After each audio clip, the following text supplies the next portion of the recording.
Bismillahirrahmanirrahim. Assalamualaikum warahmatullahi wabarakatuh.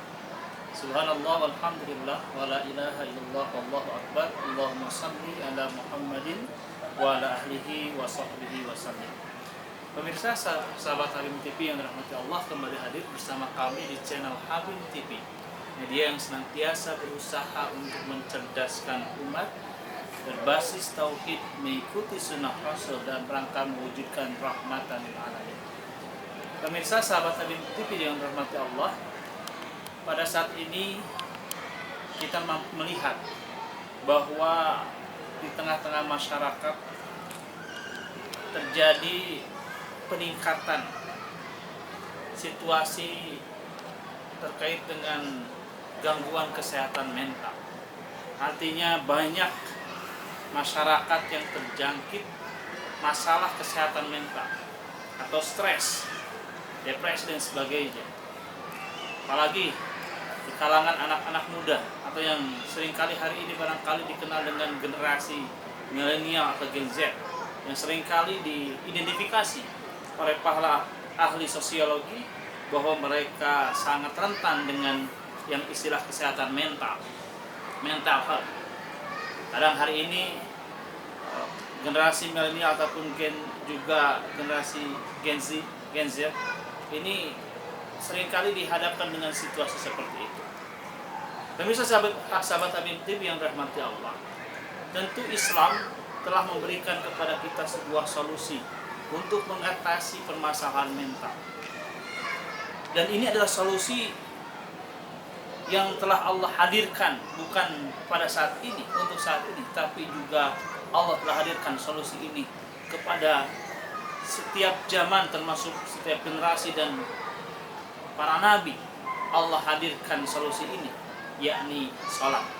Sholat menjadi psikoterapi bagi kita sebagai seorang manusia, dan para nabi juga oleh Allah diberikan terapi jiwanya dengan sholat. Sebagaimana Rasulullah SAW juga sama, ketika Rasulullah mendapati situasi yang begitu menekan, dalam situasi kondisi puncak represivitas, tekanan begitu sangat tinggi kepada perjalanan dakwah Rasulullah SAW, melalui berbagai tekanan yang dihadirkan oleh masyarakat jahiliyah pada saat itu, kafir Quraisy, yang mengancam bukan hanya kepada diri Rasulullah, tetapi juga kepada para sahabat yang lainnya, yang tentu ini menjadi tekanan yang akhirnya bagaimana kemudian Allah memberikan sebuah psikoterapi, bagaimana kemudian Allah menterapi jiwa Nabi Muhammad SAW. Salah satunya kemudian Allah memperjalankan Rasulullah SAW melalui peristiwa Isra dan Mi'raj. Dan ketika proses Isra Mi'raj, bagaimana kemudian Allah memperlihatkan berbagai tanda-tanda kekuasaan Allah, kebesaran Allah, sehingga akhirnya Nabi Muhammad SAW mampu melihat begitu besarnya kekuasaan Allah, sehingga akhirnya Rasulullah mampu melihat begitu kecilnya permasalahan-permasalahan yang dihadapinya. Sehingga tentu saja stres itu terjadi ketika kita menganggap masalah itu besar, sehingga tertekan dengan berbagai situasi, tertekan dengan berbagai permasalahan, karena kita menganggap bahwa permasalahan itu besar dan tidak mengenal bahwa ada yang maha besar, ada yang lebih besar dari masalah yang kita hadapi, Allah yang maha besar. Dan Allah kemudian memberikan sebuah oleh-oleh dengan Isra Mi'rajnya adalah berupa sholat, dan sholat ini adalah menjadi bagian dari proses psikoterapi bagi kita. Ini menjadi bagian dari proses bagaimana kita menterapi terhadap jiwa kita ketika kita dihadapkan dengan berbagai persoalan permasalahan. Sehingga Allah sampaikan dalam surat Al-Baqarah ayat ke-44 sampai ke-45. A'udzubillahi minasyaitonirrajim. Wasta'inu bis-sabri was-shalah. Wa innaha lakabiratun illa 'alal khashiyin. Mohonlah kalian pertolongan kepada Allah dengan sabar dan salat, dan itu adalah berat kecuali bagi orang-orang yang khusyuk. Sahabat Habib TV yang dirahmati Allah, Juga Allah sampaikan dalam surat Al-Ma'arij, surat ke-70. Allah sampaikan kepada kita bahwa memang karakteristik manusia itu pasti mengalami akan ada situasi stres. Atau disebutkan dalam surat Al-Ma'arij, Allah menyampaikan innal insana khuliqa halu'a. Sungguhnya manusia diciptakan senantiasa suka berkeluh kesah. Ini adalah situasi kondisi di mana manusia mengalami stres. Ada masalah dalam jiwanya sehingga senantiasa berkeluh kesah. Ketika ditimpa dengan waidamas sahus syarru zazuha, ketika ditimpa dengan keburukan, maka dia akan berkeluh kesah. Sebaliknya waidamas khairu manu'a, ketika ditimpa dengan kebaikan-kebaikan dia bersifat kikir. Dan ada orang yang tidak akan tertimpa dalam tidak akan mengalami situasi itu, kata Allah Subhanahu wa taala, yaitu siapa? Illal musallin, kecuali orang-orang yang sholat. Sholat ini mampu menjadi terapi bagi jiwa seseorang sehingga dia tidak akan berkeluh kesah.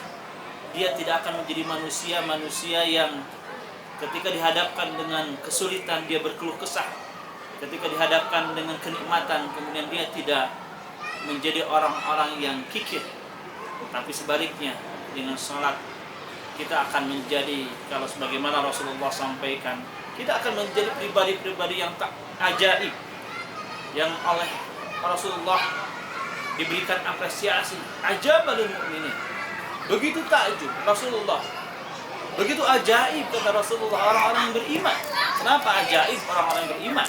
Karena mereka ketika ditimpa dengan keburukan dia bersabar, dan dengan sabarnya itu akan menjadi kebaikan. Dan ketika ditimpa dengan kebaikan dia bersyukur, dan syukur itu menjadi kebaikan. Segala sesuatunya menjadi baik. Itulah orang mukmin yang tentu saja dengan sholat ini kita akan mampu mendapatkan situasi seperti itu. Sahabat Habib TV yang dirahmati Allah, kenapa sholat ini bisa menjadi psikoterapi bagi kita?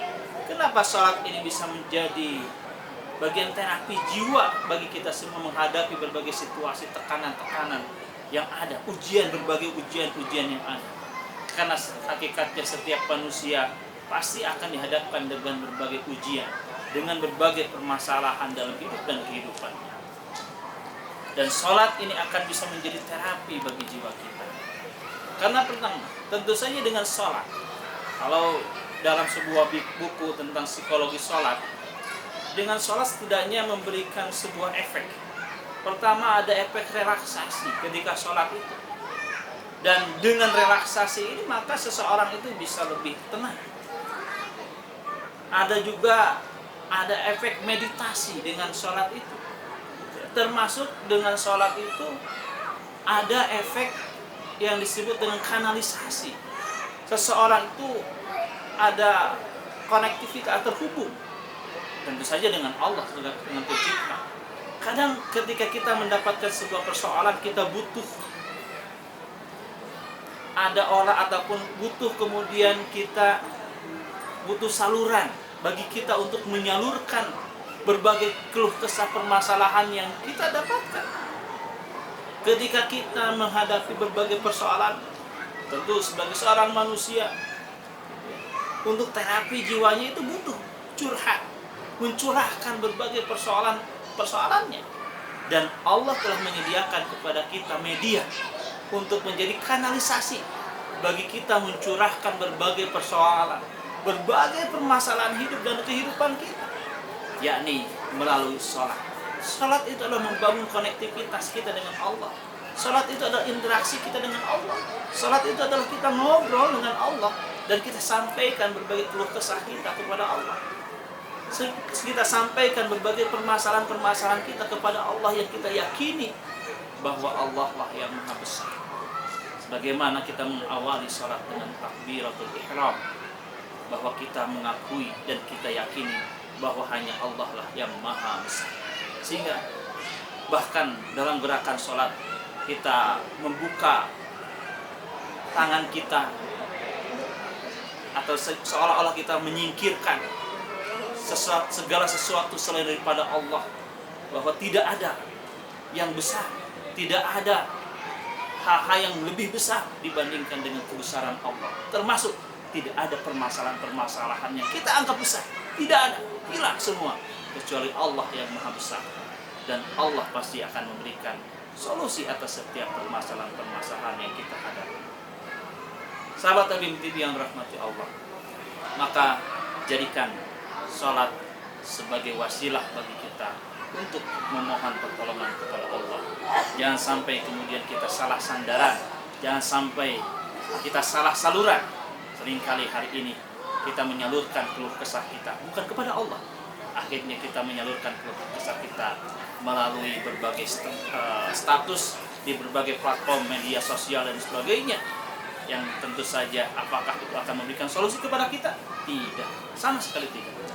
Salurkan permasalahan-permasalahan kita hanya kepada Allah melalui sholat-sholat kita. Mudah-mudahan kita diberikan berbagai jalan keluar. Allah hadirkan berbagai jalan keluar kepada kita melalui aktivitas sholat yang kita lakukan. Sebagaimana janji Allah, "Wa may yattaqillah yaj'al lahu makhraja." Barang siapa yang bertakwa kepada Allah, maka Allah akan bukakan jalan keluar bagi mereka. Mudah-mudahan Allah hadirkan berbagai jalan keluar di setiap permasalahan-permasalahan bagi kita semua, sehingga tidak ada lagi masalah, tidak ada masalah kalau kita mampu menemukan jawaban dari setiap masalah itu. Yang paling penting adalah jawaban, bukan soalnya. Jadi tidak masalah terhadap persoalan-persoalan yang ada, tetapi yang penting adalah kita mampu menjawab setiap persoalan itu. Dan mudah-mudahan kita dimampukan oleh Allah Subhanahu wa taala. Amin ya Allah ya rabbal alamin. Aku lupa hada astagfirullah wa lakum billahi sabil haq. Assalamualaikum warahmatullahi wabarakatuh.